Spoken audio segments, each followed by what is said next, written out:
Now at 5:30, a little girl disappeared on her walk home from school some 30 years ago. And now, decades after her death, her suspected killer finally entered a courtroom here in Connecticut and faced a judge and a murder charge. Channel 3 New Haven Bureau Chief Matt McFarland explains how he was caught all these years later. The case goes back to 1986, and the arrest warrant is 55 pages long. Now, police say they started looking at Mark Caron as a possible suspect just months after Kathleen Flynn's death. And now, thanks to improvements in DNA testing, police say they have their man.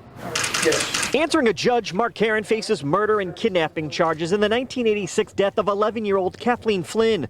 Police say the sixth grader was walking home from middle school, cutting through the woods on a path when she was attacked, strangled from behind, and raped. So many years went on, and then it just was a forgotten story, but I guess police never gave up. Born and raised in Norwalk, Joe Nuzzo says he remembers the incident and the search for her killer. She was kind of crazy, you know, no answers, you know, and that was the sad part. Police arrested Caron last week at his home in Maine. Investigators say the 53-year-old was an early suspect and continued to be over the years because of a history of sexually assaulting or kidnapping women, pointing out a number of the arrests that happened in the years surrounding Flynn's death.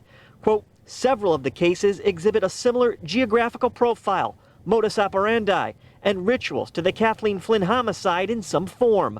Police say Caron didn't have an alibi for the time Flynn disappeared and told police he was on the path just days prior, visiting former teachers, but no one recalled him coming into school.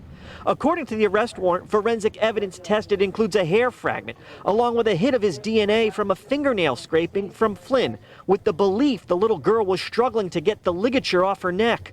Quote, more recent DNA testing of the fingernail scraping from the left thumb found that Caron could not be eliminated as the source due to low likelihood ratios and was inconclusive. But the same tests were able to eliminate two persons of interest in the same DNA profiles. In a statement last week, Flynn's family said, we wish to thank the Norwalk Police Department for bringing Kathleen's murderer to justice.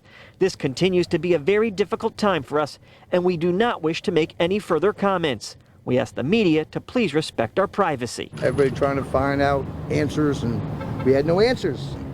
Now we got an answer. We have a suspect anyway. Norwalk police will hold a press conference tomorrow afternoon about the recent arrest and the break in the case. As for Mark Caron, he's being held on $5 million bond and will be back in court next month. With the mobile newsroom in Norwalk, Matt McFarland, Channel 3 Eyewitness News.